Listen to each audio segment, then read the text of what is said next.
तो सभी भाई को जय हिंद। तो आज हम सभी भाई और बहनों को बजाएंगे। आज हम पढ़ेंगे भारत के राष्ट्रपति संक्षिप्त परिचय। देखिए, पहले हम आपको संक्षिप्त बताएंगे, उसके बाद में हम आपको डिटेल से बताएंगे, जिससे कि आपको क्वेश्चन एग्जाम में छूटे ना और आपको याद हो जाए। ठीक है, तो चलते शुरू करते हैं हम अपनी क्लास को। देखिए, हम राष्ट्रपति के बारे में पढ़ेंगे। तो भारत का जो राष्ट्रपति होता है ना, वो राष्ट्रपति देश का संवैधानिक प्रमुख होता है। इनमें सभी कार्य संविधान के अनुसार किए जाते हैं। वास्तविक कार्यपालिका शक्ति मंत्री पद के हाथ में होती है। देखिए, ये जो होता है, जो राष्ट्रपति होता है, संविधान का प्रमुख होता है, लेकिन वास्तविक शक्ति जो होती है कार्यपालिका के हाथ में होती है। ठीक है, राष्ट्रपति संबंध हम अनुच्छेद कुछ पढ़ेंगे। देखिए, पहला है अनुच्छेद 52। तो इसमें देखिए, हम आपको संचित एक हैट्रिक हमारी है कि एक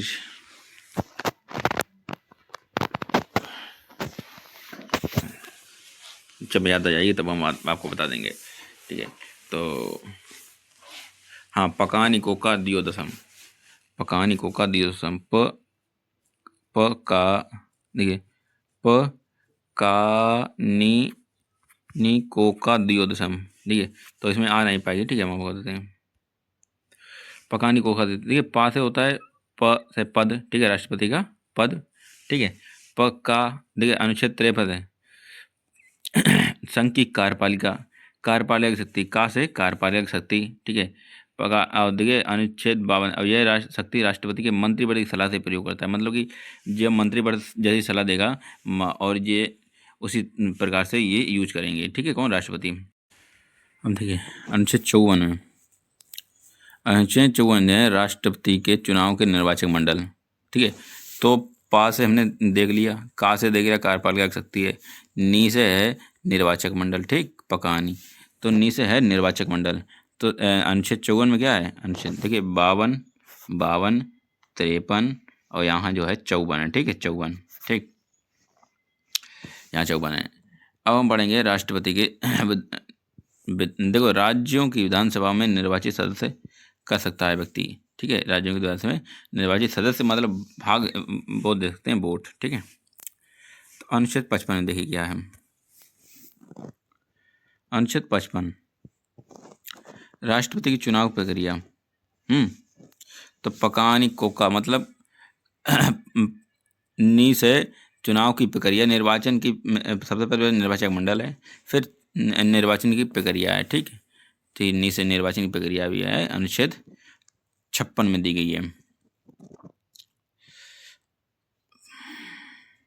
हाँ, देखिए, अनुच्छेद 52 राष्ट्रपति का पद, अनुच्छेद 53 में है राष्ट्रपति कार्यपालिका शक्ति, अनुच्छेद 54 में है निर्वाचक मंडल, अनुच्छेद 55 में है चुनाव की प्रक्रिया, अनुच्छेद 56 में है राष्ट्रपति के कार्यकाल। ठीक है, पकानी को का से कार्यकाल। ठीक है, का से कार्यकाल का कितना होता है? 5 साल का। ठीक है, और उसके बाद में अनुच्छेद 57 जो दिया गया, त्यागपत्र, एक बात याद रखना कि त्यागपत्र जो ये देंगे तो ये उपराष्ट्रपति को देंगे। मतलब कि राष्ट्रपति जो राष्ट्रपति त्यागपत्र देंगे ना, तो किनको देंगे? उपराष्ट्रपति को। ठीक है,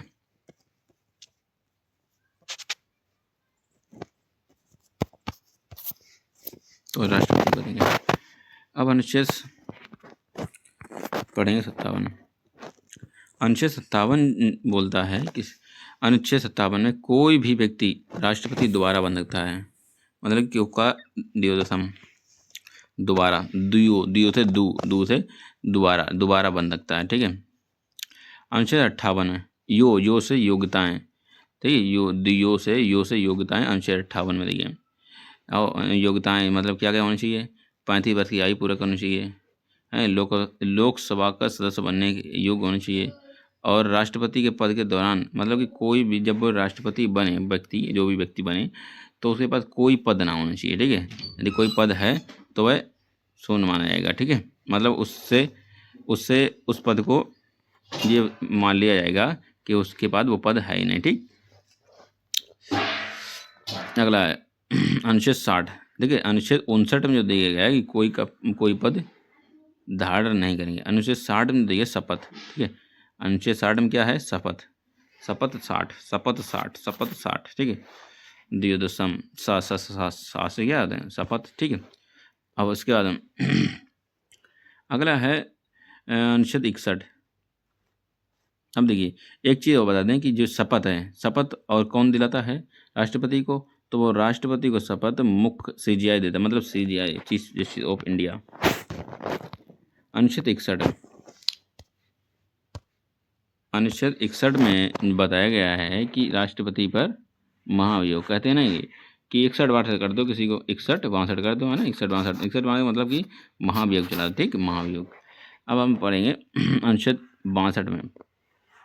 अगर हम 61 करोगे तो वो व्यक्ति चला जाएगा, और वो चला जाएगा फिर क्या है? पद क्या है? शून्य हो जाएगा। ठीक है, तो रिक्ति में चुनाव, ये तो स्थिति में जो भी स्थिति है, स्थिति के समय मतलब जो रिक्त खाली पद हो जाएगा उस समय चुनाव होंगे। ठीक है, और चुनाव कितने होने चाहिए? 6 महीने के भीतर। ठीक, अब हम पढ़ेंगे राष्ट्रपति की शक्तियाँ। देखिए राष्ट्रपति की क्या क्या शक्तियाँ हैं?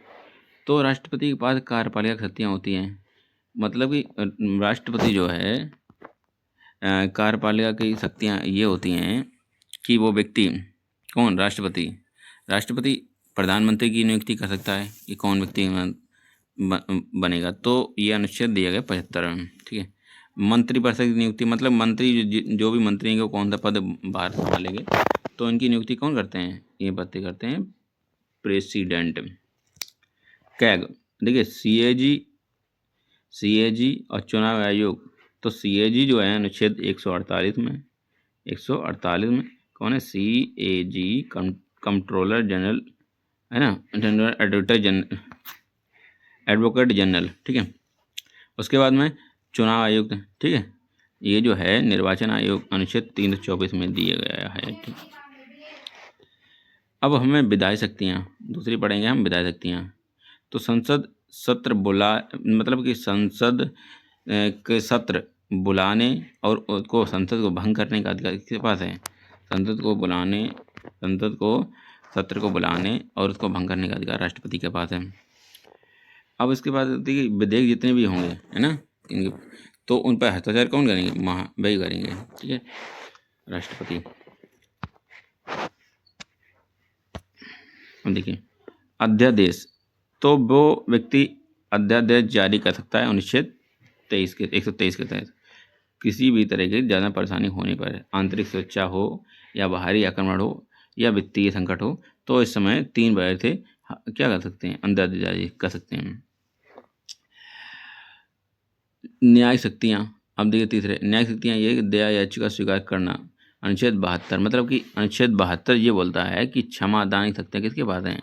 क्षमा करने की शक्तियाँ, क्षमादान की शक्तियाँ जो हैं राष्ट्रपति के पास हैं। ठीक है, बजट संसद में राष्ट्रपति की अनुमति से प्रस्तुत धन विधेयक की पूर्व अनुमति है, मतलब संसद में राष्ट्रपति की अनुमति से प्रस्तुत धन विधेयक की पूर्व अनुमति अगला अनुच्छेद 5 में मतलब 5वां ये है कि आपातकालीन शक्तियाँ। हमने बताया वित्तीय राष्ट्रीय आपातकाल कब लगाया जाता है? अध्यादेश जारी अलग होता है। ठीक है, अध्यादेश जारी देगा कुछ भी कर सकता है। और राष्ट्रपति आपातकाल अनुच्छेद 352, राष्ट्रीय आपातकाल 352, राष्ट्रपति शासन 356 और वित्तीय आपातकाल संकट वगैरह रुपये वगैरह का तो अनुच्छेद 360 में दिया गया है।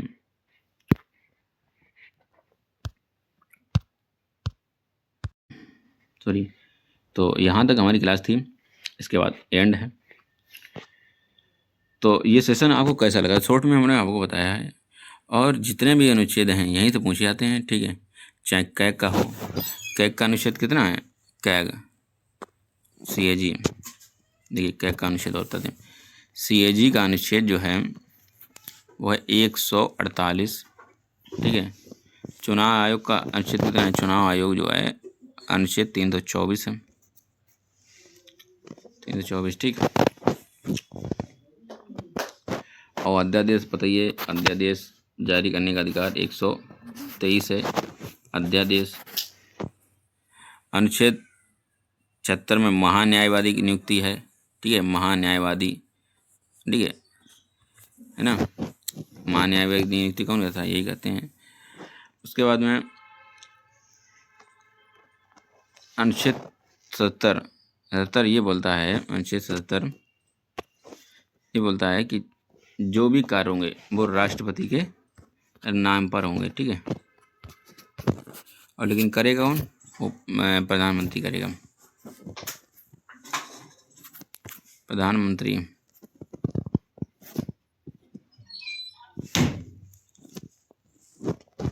अगला है, ठीक है। तो आज की और ये योग्यता वगैरह याद करना, 35 वर्ष आयु होनी चाहिए, दिवालिया नहीं होनी चाहिए, लोकसभा का सदस्य बनने के लिए ये योग्यता रखता हो। ये याद रखना कि यहाँ मतलब ये पूछा जाता है कि लोकसभा बनने, जो राष्ट्रपति जो होता है वो लोकसभा बनने योग्य सदस्य होना चाहिए या फिर राज्यसभा होना चाहिए, ठीक है। तो जब हम उपराष्ट्रपति पढ़ेंगे तो वो वो होना चाहिए राज्यसभा का, ठीक है ना। तो और ये लेकिन हमारे यहाँ पर सिर्फ लोकसभा का, राज्यसभा का नहीं होना चाहिए, ठीक है, किसमें? राष्ट्रपति में। यहीं तक। और कैसी लगी क्लास ये आपको कमेंट में जरूर बताना, ठीक है।